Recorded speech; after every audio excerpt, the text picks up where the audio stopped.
everyone, I'm back, and today we're actually doing back. We're doing back and triceps. Let me explain this first. There's two topics I want to explain first for this video.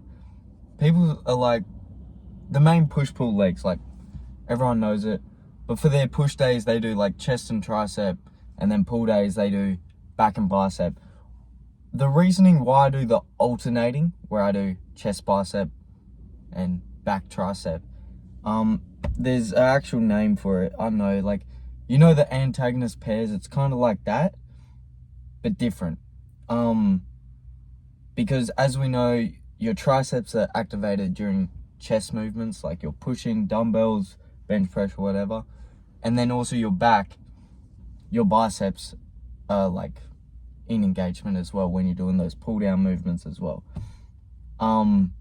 Which gives it pre-fatigue. So let's say you're doing back and bis, you may do like 2 sets of back, and then your next one's bicep curls, and you're just too fatigued to go to actual failure on that set and for that workout. So that's why I like to do it differently. Some people like going in a bit fatigued because they already have a bit of engagement with the muscle. But for me, I like to go fresh off the bone, like straight into it and actually feel it engage. Alright, so the next topic I wanted to discuss before I get into this back workout is, as in most things, as humans, we always overcomplicate it, we stress out, and we think too much of it. That's what I was doing when I got in my plateau. Not in strength ways, but in my mind, I was just not motivated for the gym because it just wasn't fun to me anymore. The reasoning why it wasn't fun was because I was stressing out trying to figure out what is the most optimal exercise. How do I get the biggest? What is the best optimal plan or reps or sets or whatever? But all it comes down to is simplifying it. Let's say your lats, for example.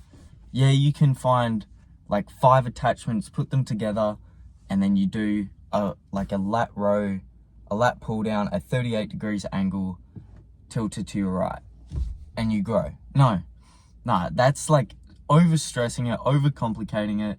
But it legit comes down to pick a weight, pick an exercise, pick one attachment, and push to absolute failure until you cannot move that weight anymore, and keep on going with partials. And if you think that you still have more in your tank, then do a pause set or just do a drop set and keep on going. And that's where you feel especially for my lats, I didn't have any lat growth up until I picked the standard bar, and I just kept on rowing, kept on lat pulling and doing all that.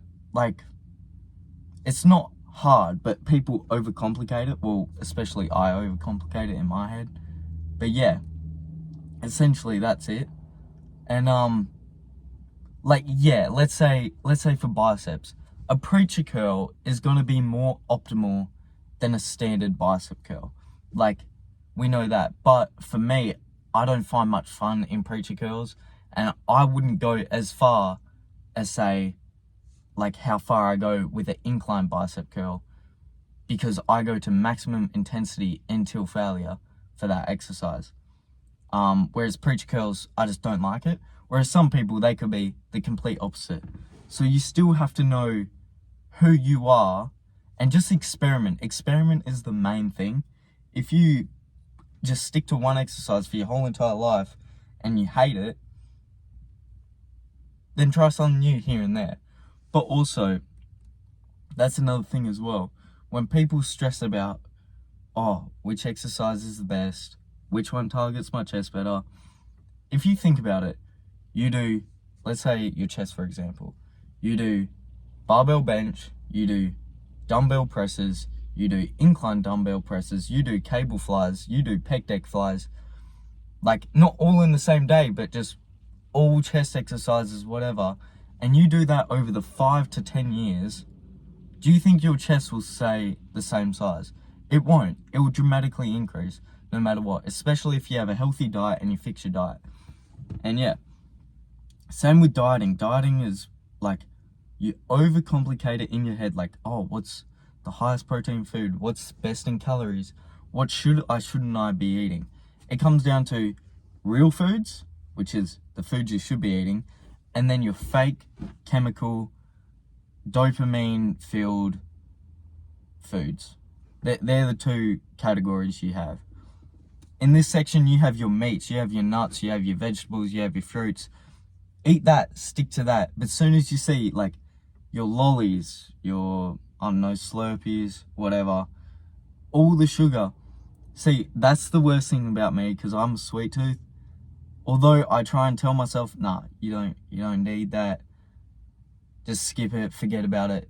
You end up going to it anyway, because that's, like, sometimes it just gets to you. But today, really wanted some Skittles. But instead, I just had an alternative sweetener, which is just, I had apples, and I had a pear and a banana. And that's, like, way healthier than eating chemical-based foods. But yeah, that's enough of me yapping. So, it's back in tricep day, and we're gonna do it. We're gonna start off with some lat rows. I meant lat pull downs to lat row superset. And yeah, like, what you'll see is exactly what I just said just then. Like, I didn't know what was the best rowing attachment. Was it the thin grip? Was it the neutral grip? Was it another, like, a wider grip? Whatever. But if you just pick one of those 3 attachments and then rotate them every here and there, like every back workout or every 3 back workouts, you try a different attachment or whatever you're just feeling, then yeah, you're having fun and you're still gonna grow. So that's all that matters. So it's time to get back to it.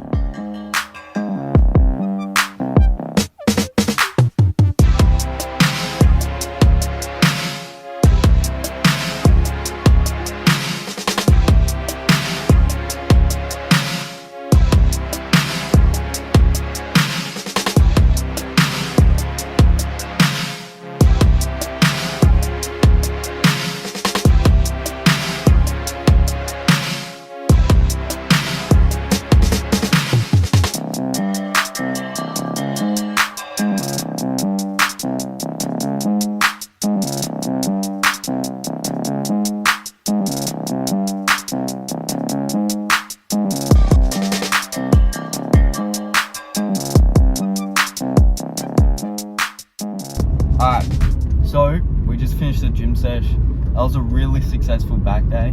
Hopefully, early on in the video when I was explaining about simplifying your workouts, that's all you have to do. Don't overcomplicate it, because especially for me, my back days, I stressed out so much on my back days, and I wouldn't even put in as much effort as I do now, because I was trying to figure out what is the most optimal exercise for my lats. And I'd spend all this time researching, which it's useless, because you just have to find the fundamentals and the ones that suit you. I know, hopefully that helps you, because that's what I struggle with a lot. Put your mind in the muscle, and you're constantly thinking about what that muscle's doing. Then you have you have a better mind-muscle connection, and 2, you'll find out that you have a lot better growth over time.